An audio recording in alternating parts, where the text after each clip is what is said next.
I don't know, do I have a baby shower? Do I have a gender reveal without a partner? Because I have no one to share this with, right? You felt like did you feel like it was almost you couldn't celebrate because it wasn't like traditional and it wasn't what everyone would have expected from you? Hearing you say it like that, that's exactly what comes up. Yeah.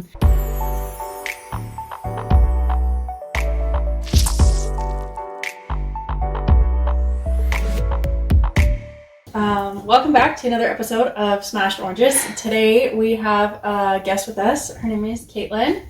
Welcome, Caitlin. Nice. Thanks for having me. Yeah, anytime. So, to kick things off, tell us a little bit about yourself. You're a new mom. Yeah. Well, I am in school, studying to be a psychologist with a business minor as well.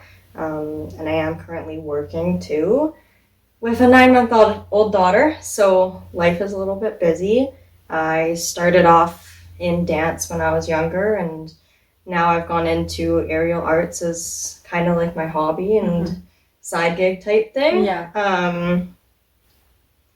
I guess that pretty much sums up my life right there. Can we just acknowledge you are now running an aerial studio? You're not just like side gig hobby. No, I'm not. It's kind of your business. Yeah. Now I've as of January I opened up an aerial studio, Skybound Aerials, and that's been a little bit extra work, but it's been super exciting, and it's nice to have something that I can have as more of a permanent thing, as well as, pass it off to Gio when she's older and she can learn from it. So yeah, that's so cool.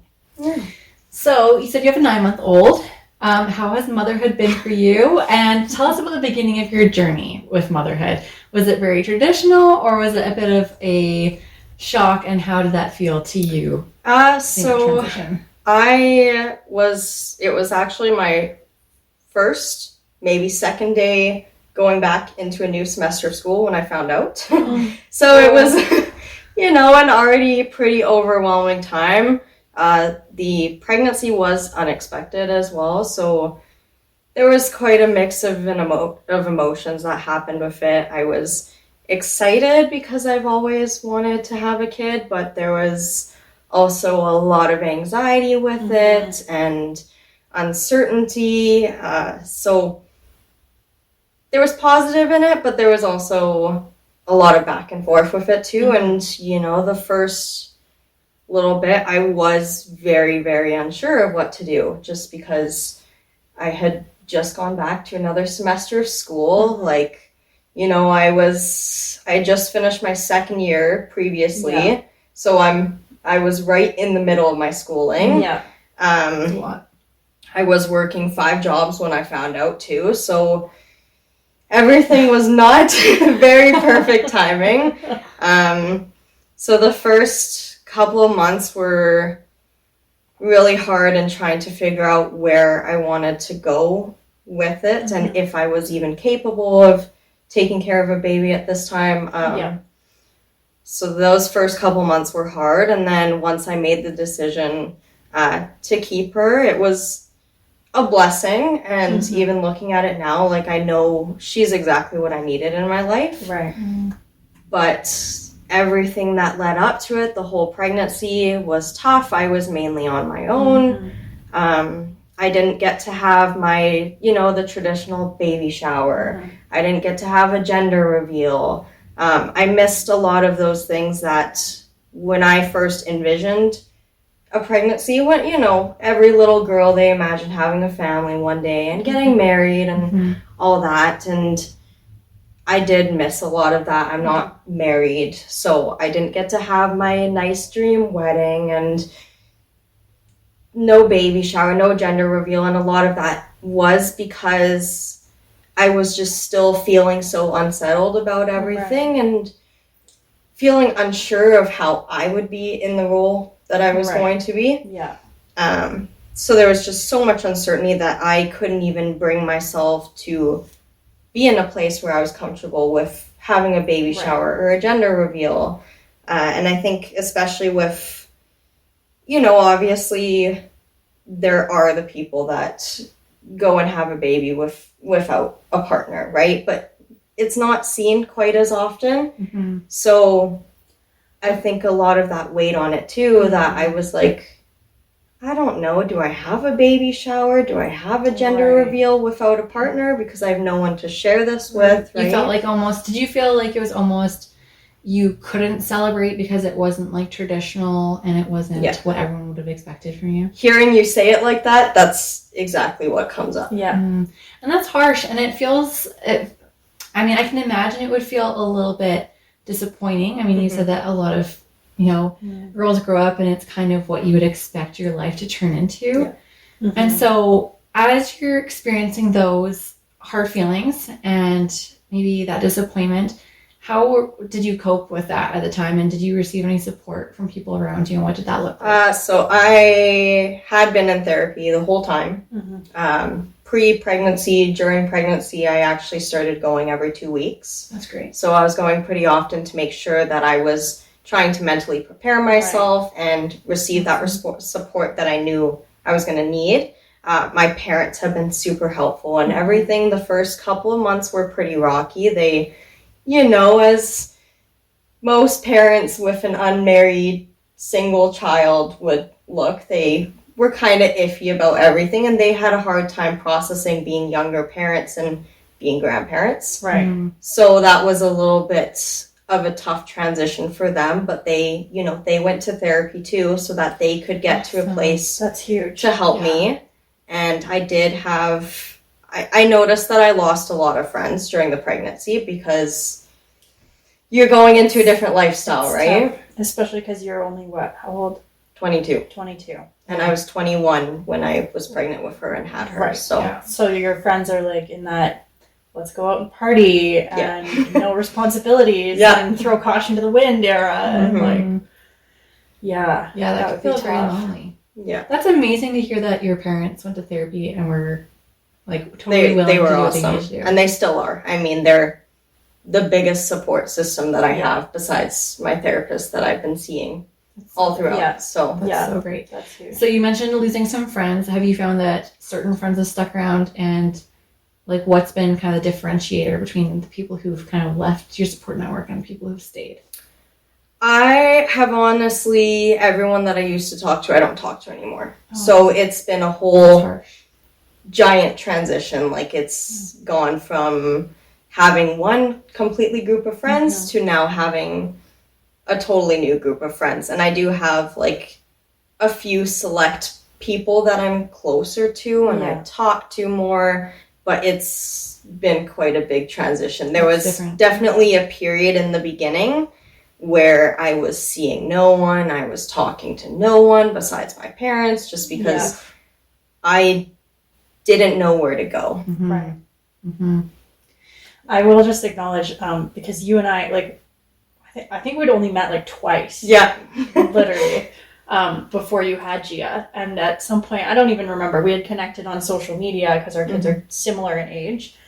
And you had just suggested we link up and go for a walk. Good for you. And I will say, thanks. I've been kind of going through my own thing with friendship dynamics lately. And what I really appreciate about you is you reach out, And so I was like, oh, she's reaching out. I'm going to reach out back, So I think even though you've lost a lot of friends, I do think you've done a good job of gaining friends. And I know that that's not always easy. Yeah. So I want to commend you for that. Absolutely. And I also want to circle back. You had said that having Gia was exactly what you needed.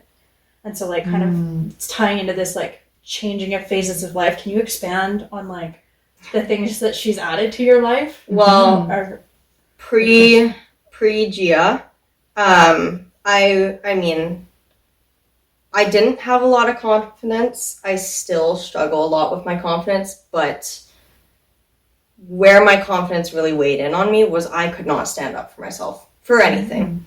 And having her, I have put up a lot more of a guard. Not a guard that can't be let down, but enough that I am willing to protect her and I'm more willing to protect myself and do what it takes to protect her, because back then I would have just let people step on me. I would have done whatever people asked me to, well, within reason. Yeah. But wouldn't have said no to a lot of things. And now I don't let anyone do things that I wouldn't want them to do to her. So That's amazing. It sounds like you could replace the word guard with boundary. yeah. So you've established some boundaries. I've established boundaries. That's amazing. And that gives you, you're right, that gives you some real empowerment as like an individual, but also as a mother. And Maddie and I were talking about this today, that like you start to see people differently when you become a mother, I think, because you just kind of internalize like that person used to be a little child, and then they have a mother that cares about them, and you know, they've lived their lives learning certain things from the people around them. And so I think that's a great example to Gia, that you know, even if you lack self-confidence in the beginning, you can develop that and you can be really powerful. So that's super cool. What kind of boundaries, because now I can call it that, what kind of boundaries have you had to instigate into your life or introduce into your life? A big one for me has been inconsistency. I am not willing to deal with people that are going to pop in when they feel like it, pop out when they feel like it.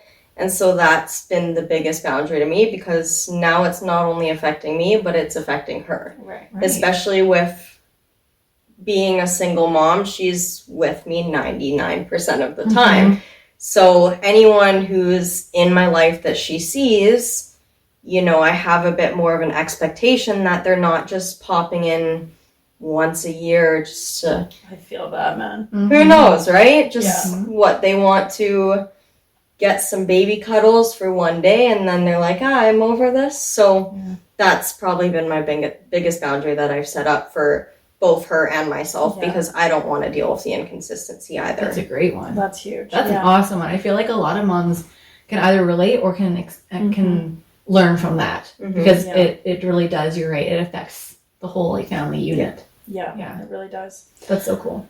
And so I know we've talked about the word mom with you a little bit, and I know you kind of shifted my perspective, because I don't know, I just kind of thought like, oh, everybody identifies as being a mom once they birth a child into this world. And I know you voiced that wasn't necessarily the case for you. Can you tell us a little bit about that? I guess with a lot of the trauma that came with my pregnancy and even after the fact, I've had a very hard time associating myself with that word. I mean, I even struggle to just say it. It doesn't matter what perspective I'm in. It's a hard word for me to say. And it's not so much, like, I find that word just has so much meaning into it. Like, you're a protector, you're a caregiver, you're this little humans they're looking up to you and watching every step. And it's not that I don't want to be in that role, because that's all I've ever dreamed of. And I want to be someone that someone can look up to. But the tough part about that word is, I guess, feeling like I'm good enough for that role. And especially with being a single mom, I kind of look at myself and I'm like, there's a part of me that sometimes feel like I failed her because she doesn't have a dad. And that's been tough. But then I just look at a lot of other things, or maybe one day, you know, you guys have talked about postpartum rage, right? It comes up. And right now, especially, I'm dealing with her all day, every day. And she's so mobile. I can't get her to sit to eat. I can't get her to sit to change her diaper. I can't change her clothes. I can't get her to sleep. Like, so there's the odd occasion where I do end up yelling, and it feels terrible. That's the last thing I want to do, right? But so I guess associating that word with myself, it maybe even brings it a little bit more to reality. I think I'm still trying to process everything that's happened, and I'm not at a point yet that I have been able to just get past everything. And I think that's probably a big barrier with that word. I mean, even for Christmas, I couldn't write that word on any of her gifts. Any of our like friends that they look and they consider me like an aunt to their kids. I couldn't write aunt on any of their gifts just because they all kind of associated together was what it felt like. Yeah. Was that surprising to you? Like before you found out you were pregnant, did you think that one day you would be able to, like, call yourself mom without any afterthoughts? Right? That's tough. I feel like when I did find out I was pregnant, I didn't think that I would struggle so much to get to that point. I mean, even sometimes just saying the word pregnant is kind of like, I was there. Like, that was a reality. And so I guess anything that just associates with that is still learning how to be comfortable with that role. And that's, you know, I mentioned that I am seeing a therapist, and that's what we've been really trying to focus on is not only my relationships in general, just because I do have to work past everything, but even that relationship of calling myself that to her. You know, all these moms, they're teaching their kids mama, right? And I haven't gotten to that point yet. And there's a part of me that it's heartbreaking, right? You know, I hear yesterday we went to swimming lessons and the mom beside me is saying, oh, show mommy your bubbles, right? And I'm sitting there and I'm just like, I don't know how to get to that point. It's been a very big barrier. Interesting. So how do you refer to yourself to her? Nothing. I don't. I like a blank space right now. It's a blank space right now. The goal is that I'm trying to get there before it comes to a point where, you know, next Christmas, where she's going to be older. She's going to be talking a little bit more, right? Whereas this Christmas, it was like, I don't need to write that word. I don't need to write my name because I don't want to associate. You know, I don't want to call myself my name around her either because that doesn't feel comfortable either. So it's kind of finding the way to feel comfortable with that word in association to her. Interesting. So do you think, like, I speak a little bit from my own experience on this because I did have an unexpected pregnancy when I was 19. And like, just like there was this moment, like I saw the positive test and like reality like shattered on the floor in front of me. Like quite literally, like if I could have dropped a glass and watched it shatter, like my future as I knew it just like smashed and it was like a blank space. And I kind of went into a bit of like shock and denial. Can you relate to that? Yeah. When I saw that test, I think I probably took 5 or something. Because I was like, there's absolutely no way. And then when I saw that, I was like, if I do move forward with this, what does my life look like from here? Because I didn't think I'd be able to go back to school for a bit. I didn't think I'd be able to, I mean, I didn't see myself owning a studio at this point, right? Like, crazy how times change. Yeah, so there was a lot that when I saw that, I was like, what does my life now look like 8 months from now, 9 months from now? So it was... Wow. Yeah, shattering, as you say it. Like trying to put the pieces back together and to make a new picture is like a weird thing. So do you think maybe that plays into a little bit of like not associating the word mom too, or like not visualizing yourself in the future as a mom? Is that kind of what you mean? I don't know. That's an open-ended question. I don't know if it's necessarily that because...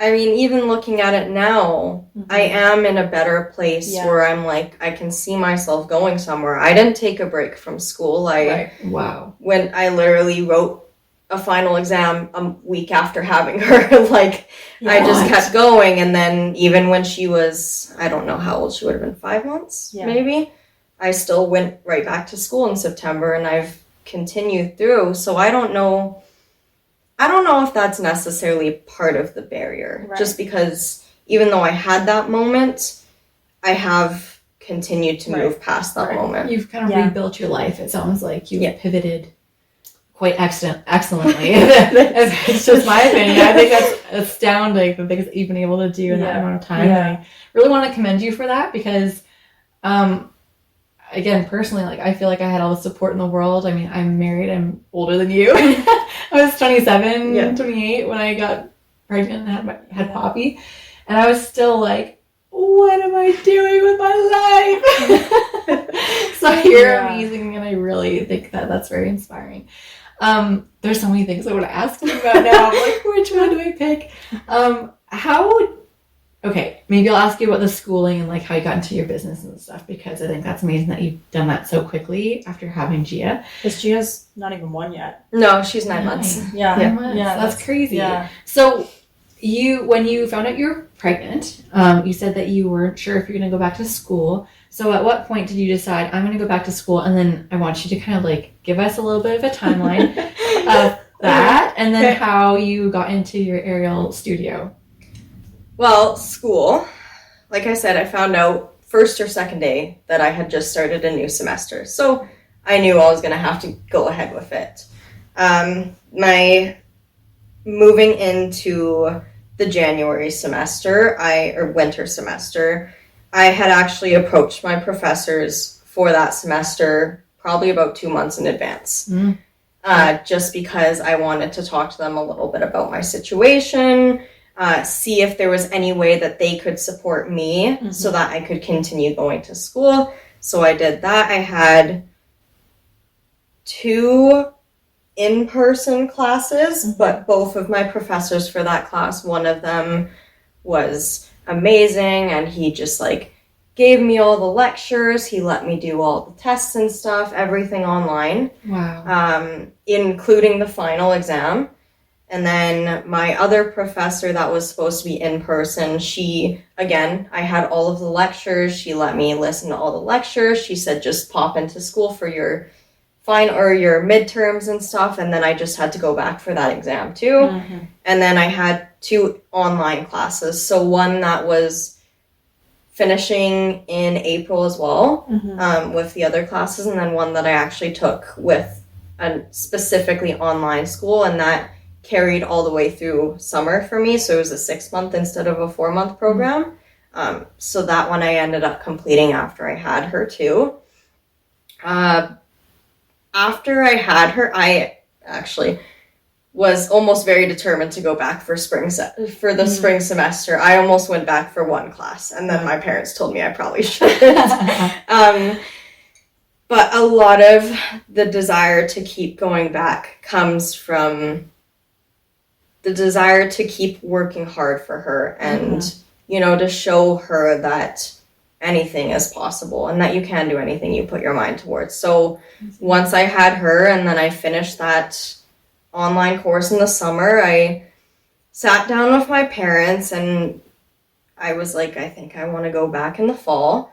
And so we hopped on, the second registration opened up, and I picked 3 online courses. Yeah. So that way I could still be at home while she was still very young. Yeah. And I could just do everything online. Again, I met with my professors in advance to make sure that they kind of knew what was happening. She sat in on my lectures with me. So I would have her, because we had to be on camera, and so I'd have her sitting on my lap on camera. Sometimes I'd be popping off the screen once she started crawling, because she's crawling away from me while, right? So I did.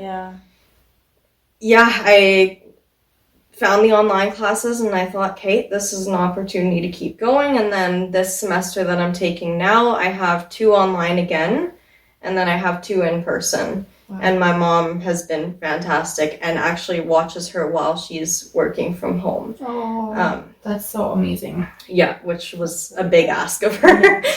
But so my parents wanted me to keep going if that was what I wanted. So they've been really supportive and trying to help me get there. Good. So that was kind of my school journey. I probably have about 1.5 years, maybe 2 years left, just depending on how many classes I take in the future. Right. I'm planning to take 1 in the summer, maybe if I take 2 in the summer. So still a couple more years. But so that's the education journey. Incredible. And then I guess with the studio, so I was originally coaching at 3 different studios. There was one that came up that she actually told us that she was closing down the studio, and I went, what the heck? Like, it was quite a shock. We found out in October, I think, that she was closing down. Mid-December was our last day of classes, so it happened very quickly. Right. And I brought that home to my parents, and I told them, and my dad looked at me. He is a business owner himself. So he looked at me and he said, Caitlin, this is an opportunity. And I went, what do you mean? He was like, we're going to do this.